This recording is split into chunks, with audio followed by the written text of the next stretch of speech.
Crime number 184 by 24 under section 103 read with 3 and 5 BNS section లో register చేయడం జరిగింది.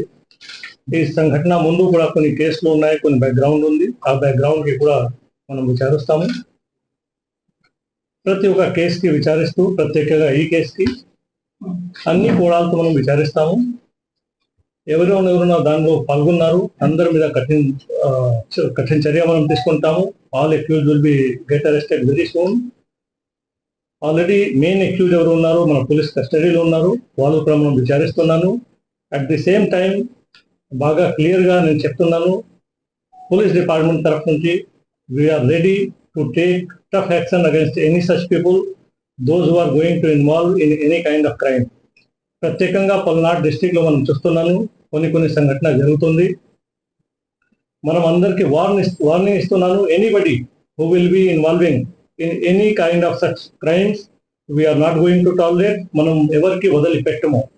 ఆ క్రైమ్ వెనుక ఎవరైనా ఉంటే వారు కూడా మనం తీసుకువస్తాము, వారి మీద కూడా యాక్షన్ తీసుకుంటాము.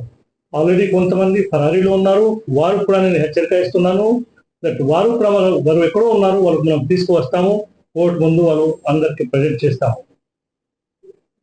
ఈ పల్నాడులో peace and law and order maintain చేయడానికి ప్రతి ఒక్క కఠిన చర్య మనం తీసుకుంటాము. ఎస్పీ గారు కూడా చెప్పారు, ఫ్యామిలీ ఎంక్వైరీలో మీ అందరితో లోకల్తో కూడా మాట్లాడడం జరిగింది. దాని వెనుక వాళ్ళకి పర్సనల్ కక్ష కనిపిస్తుంది. దాని వెనుక రాజకీయంగా కూడా ఏం లేదు. బికాజ్ ఇద్దరు అర్లియర్ సేమ్ పార్టీలో ఉన్నారు, ఇప్పుడు కొన్ని రోజుల నుంచి ఇద్దరు పార్టీ డిఫరెంట్